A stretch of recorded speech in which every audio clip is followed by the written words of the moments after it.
Russia-Ukraine war, which has been kind of going on forever now. So you have been covering it in since 2022. I mean, Yes. what in your view be the most misunderstood aspect of this conflict in the Western media reporting? It's so much of bias that we see. So what, according to you, would be the most misunderstood aspect? I would call it the most misinterpreted aspect, if you permit me. Why? Because we have in the West, we don't have really independent media left anymore. We have an independent a media which is actually owned by something like 1% of the population, even less than 1% of the Right. population. These are super rich people who own everything. They have so much money, they're paying no taxes at all. They own political parties, they own politicians. You can see this in the United States, you can see this in Germany, you can see this in UK even more, even in Italy and smaller countries. Therefore, we don't have really independent media. And independent media is emitting a message which is actually a hidden concern of this super rich segment of the society, that what happens if Ukraine defeats Russia and Russia falls apart. And therefore, the actual problem with this war is that the West is holding back and not supporting Ukraine all out. Far from that. It's just, delivering old, obsolete weapons Yeah. until at least, excuse me, the last 3 years. This is what was it doing? Delivering obsolete weapons, old weaponry, 30 years old weaponry, 40 years, 50 years, 60 years old M113 armored personnel carriers and similar equipment, absolutely obsolete for modern warfare, just in order to help Ukraine survive, but not in order to enable it to defeat Russia, at least not by conventional means.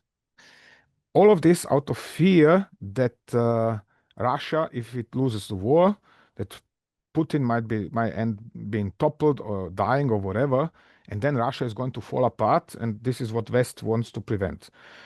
So there is always this problem with the Western modeling of outcome of the wars. You have seen this in Syria, where the West was considering Assad for progressive leader and whatever, while he was actually terrorist supporting Dictator. drug Yeah. smuggler, mass murderer, and so on. Yeah. Yes.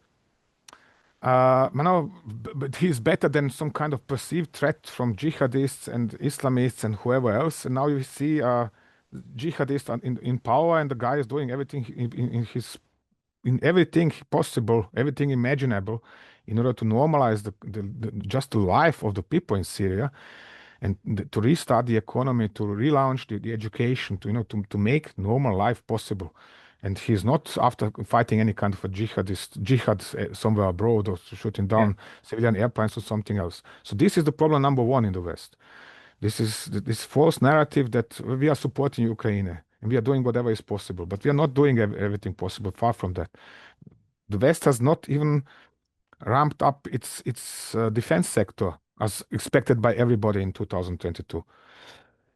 No, instead, I said we have emptied our stocks of traditional weaponry, obsolete weaponry, old missiles, even everything old was sent to Ukraine. But at the same time, the production of weaponry has not been increased, and we are still over reliant on few super powerful turbo Wunderwaffe weapon systems, expecting to do it all, while the war is showing no, this is not necessary, over expensive, and too vulnerable. Quality is quality, that is nice and fine, but one needs a quantity as well in this kind of wars, like in Ukraine. That means one needs actually, we have dozens of fighter jets, but we would need hundreds. We have perhaps 60 to 120 anti-ballistic missiles per country in Europe, if it's that much, but we would actually need thousands of them, and so on and so on. And production of all of this is still, only now, after 3 years of war in Ukraine, is only now increased. Nothing happened the last 3 years, actually. Or very little happened. Only now are steps taken, are there contracts, serious contracts for construction of production facilities, for increasing production, Even in that case, we are not doing this in Western Europe. We are outsourcing everything to Ukraine, actually, or almost everything. That means this company is financing production or construction of a production facility in Ukraine. That company is financing production or construction of production facility in Ukraine, and so on and so on. So ammunition, UAVs, everything is going to be manufactured in Ukraine, not in Western Europe, because it's too Okay. expensive. Because it's too expensive. Why is it expensive? Because the labor is simply cheaper in Ukraine than it is Mm. in the West. So you have to extract higher profits. So therefore, it must be done in Ukraine. Although Ukraine currently even cannot properly protect all of its production facilities from Russian missile and UAV strikes. And nobody has taken care to improve the Ukrainian air defenses on time with sufficient number of air defense systems and especially sufficient production of missiles. So this is the problem. And we are still, on the other hand, we have still the same media feeding, the public with bread and games, just like in Roman times, with Yeah. news about celebrities and celebrity backsides, excuse me for expression, about Formula One, football, whatever else. Just everything is fine. Book your next vacation this summer, wherever it's going to be. Whether in Caribbean or on the Mediterranean. Live a nice life. Spend the money you don't have. Do whatever you like. Just don't care about this war in Ukraine. Fine. Thank you Yeah. very much. Yeah. Yeah. Because I was in France 2 weeks back. Absolutely no impact of the war. I could not see anything. Life as usual. And there's a war which has been brewing in a very neighboring country for so many Mhm. years now. You It's have it's also the incredible. situation, if there is some kind of a foreign policy relevant topic that is kind of busying European in particular, but also American, obviously, public media, politicians, and so on, it's the illegal immigration, Yeah. where the problem is the following. That This is now funny. This 1% of the super rich are actually handsomely profiting from illegal immigration because they need labor and especially production branches of the industry here in the West, meanwhile, almost completely dependent on immigrants because locals don't want to work in production. They're going to make themselves their fingers dirty. They're going to be sweaty from working and so on. So nobody wants to do that. Younger generations here are daydreaming about becoming influencers and having a fancy life and a yacht in Monte Carlo and driving Ferraris, Maseratis, and whatever else.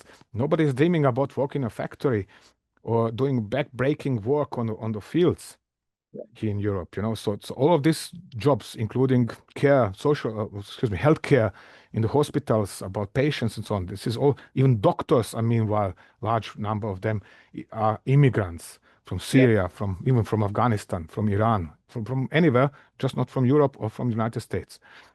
So at the same time, the media is playing this, and populist politicians and political parties are playing this, immigration against the population. Although we are dependent on immigration for further economic growth and for fundamental services of the state in most of cases, we are turning the population against the immigrants, and immigrants are bad, and this is bad, and this is bad, and so on and so on. Nobody cares about integration about the immigrants.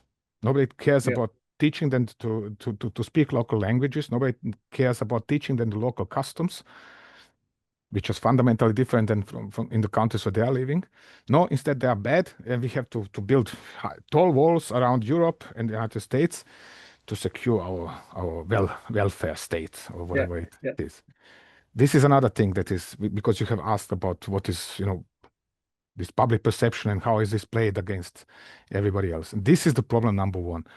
I I don't know how far is that going on in India already as well. I can't talk about Indian politics at all. I have simply no idea about it. But I see what is going on in the West, and I hope it's not going in the same direction in India.